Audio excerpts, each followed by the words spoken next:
Halo, salam sejahtera untuk kita semua. Assalamualaikum warahmatullahi wabarakatuh dan Om Swastiastu. Perkenalkan, nama saya Iwayan Pendiwate Sandra. Saya dari Prodi PAH semester 2. Di sini saya akan menceritakan tentang tokoh cerita Subali pada cerita Ramayana. Simak video berikut ini.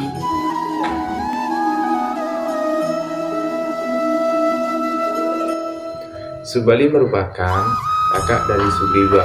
Subali dan Sugriwa merupakan sepasang wanara kembar yang pada mulanya merupakan manusia normal seperti biasanya. Subali yang bernama Gwarsi dan Sugriwa yang bernama Gwarsa.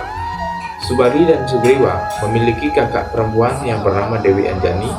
Ketiganya merupakan anak dari Resi Gautama dan Dewi Indradi yang tinggal di pertapaan Agrastina. Pada suatu hari, Anjani, Gwarsi, dan Gwarsa berselisih memperebutkan cupu manik milik ibu mereka yang begitu amat luar biasa indahnya. Namun, hal tersebut diketahui oleh Gautama, lalu Gautama pun memanggil Dewi Indradi. Dewi Indradi pun ditanyakan oleh Resi Gautama, dari mana asal cupu manik tersebut.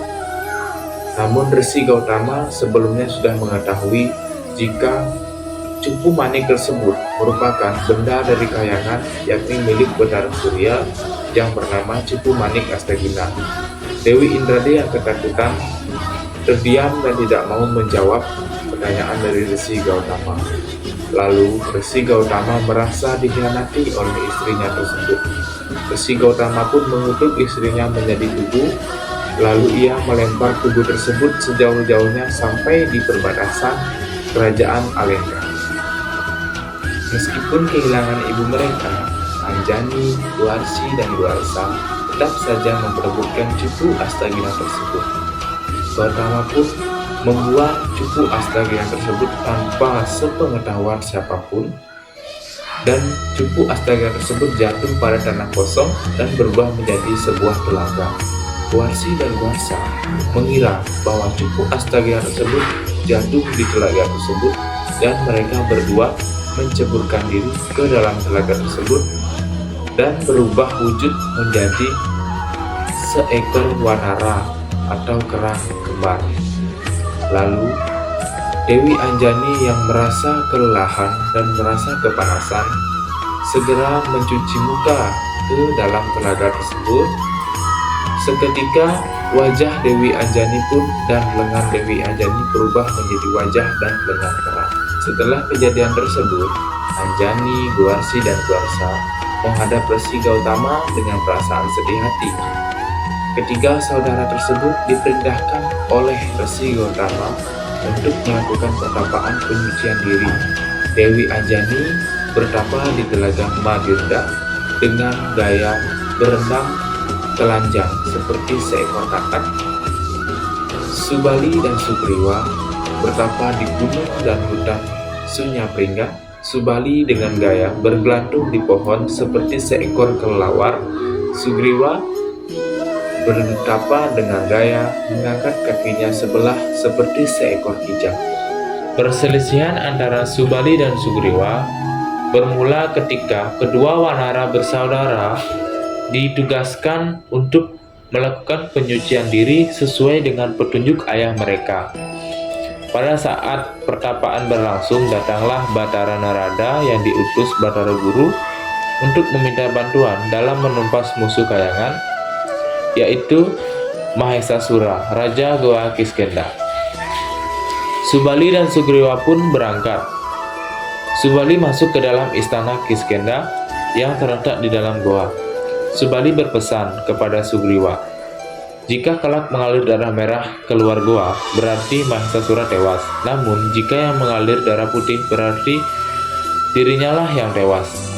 Apabila Subali terbunuh, Sugriwa diberi tugas untuk segera menutup pintu goa dengan batu besar.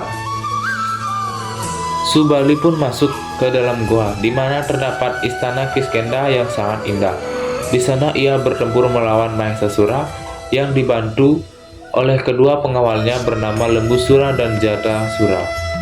Ketiganya tewas dengan kepala pecah Darah dan otak mereka mengalir keluar gua. Sugriwa di luar mengira yang mengalir adalah darah merah dan darah putih. Dengan sedih ia menutup pintu gua lalu melapor ke Kayangan karena Mahasiswa telah mati. Sebagai hadiah, Sugriwa pun memperoleh seorang bidadari bernama Dewi Tara.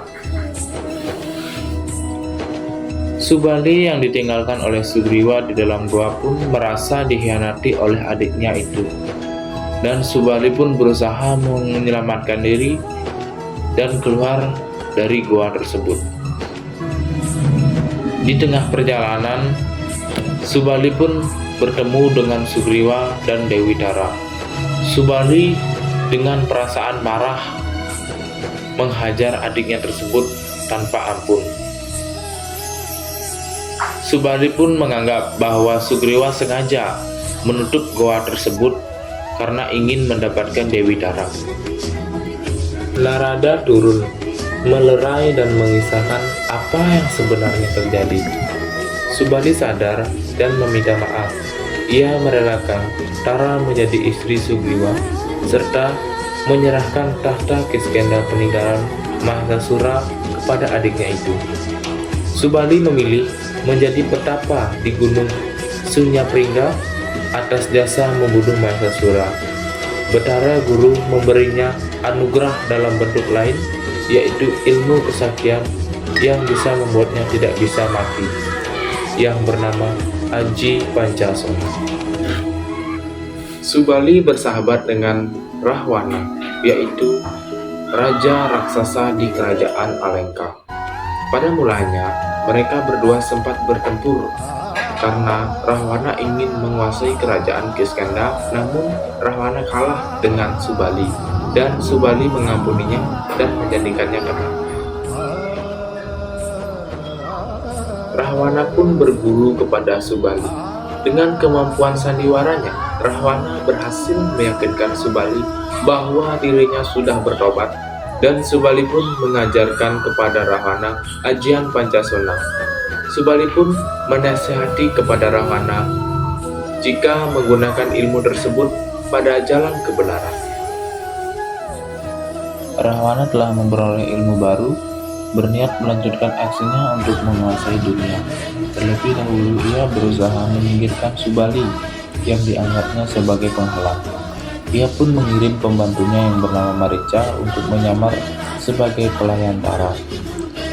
Pelayan palsu jelmaan Marica itu datang dan melapor kepada Subali bahwa Tara setiap hari disiksa Sugriwa.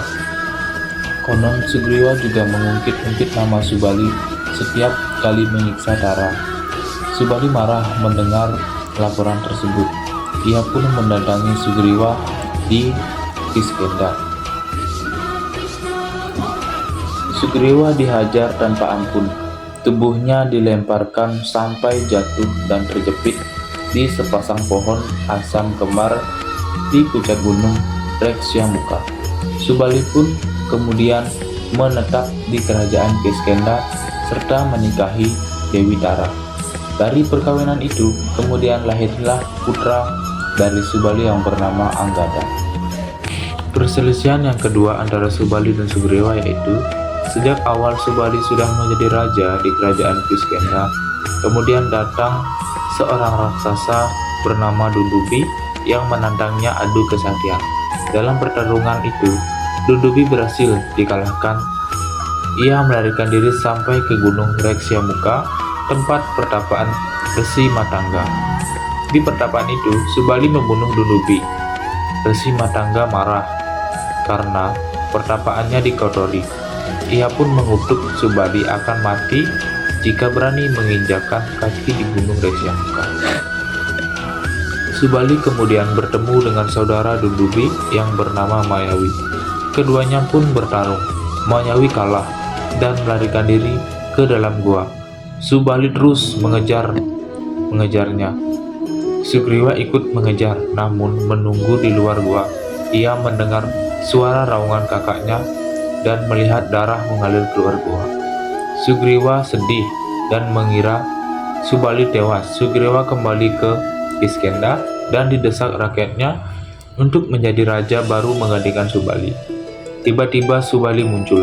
Dengan penuh rasa marah, ternyata yang tewas adalah Mayawi, bukan dirinya. Ia pun mengajar Sugriwa sedemikian rupa. Sugriwa yang ketakutan melarikan diri ke Gunung Reksyamuka, di mana Subali tidak berani mengejarnya. Sugriwa bersembunyi di Gunung Reksyamuka, ditemani Hanuman yang setia kepadanya. Hanuman berhasil mempertemukan Sugriwa dengan Rama, seorang pangeran dari Ayodhya yang kehilangan istri karena diculik oleh Rawana. Keduanya pun mengadakan kesepakatan Rama akan membantu Sugriwa memperoleh kembali tahta Kiskendha, sedangkan Sugriwa berjanji akan membantu Rama menyerang negeri Rawana, yaitu kerajaan Alengka. Sesuai rencana, Sugriwa pun datang ke istana Kiskendha untuk menantang Subali bertarung. Subali yang marah hendak menghadapi Sugriwa dicegah oleh istrinya, yaitu Dewi Tara. Dewi Tara mencurigai jika Sugriwa yang dulu pernah kalah, tetapi kini tiba-tiba berani datang untuk menantang bertarung. Namun, Subali tidak menghiraukan nasihat istrinya itu. Ia memilih keluar untuk melayani tantangan adiknya. Pertarungan Subali dan Sugriwa pun segera terjadi. Dari kejauhan, Rama yang ditemani adiknya Laksamana serta Hanuman membidikan panah ke arah Subali. Namun, ia merasa bingung membedakan kedua wanara kembar tersebut. Sugriwa yang kewalahan memilih melarikan diri. Rama datang menemui Sugriwa yang marah-marah karena merasa dikhianati. Rama mengaku bingung dan takut salah menyerang. Sugriwa pun dimintanya menantang Subali sekali lagi dengan mengenakan kalung untayan bunga sebagai penanda. Setelah Rama menyuruh Sugriwa menggunakan penanda sebagai perbedaan antara Subali dan Sugriwa, akhirnya Rama pun mengetahui perbedaan antara Subali dan Sugriwa. Ia pun bersembunyi di balik pohon dan menunggu saat yang tepat untuk membidikan panahnya ke arah Subali. Sementara itu, Sugriwa kembali menantang Subali untuk bertarung. Saat Sugriwa terdesak untuk kedua kalinya, Rama muncul dan melepaskan panahnya ke dada Subali. Subali pun roboh, tak sempat menghindar. Subali yang sekarat dalam keadaan marah menghina Rama sebagai kesatria pengecut yang tidak tahu dharma. Mendengar penghinaan itu, Rama menjelaskan bahwa Subali sebenarnya telah berdosa karena apabila masih suci, panah sakti milik Rama tidak akan mampu menembus kulitnya.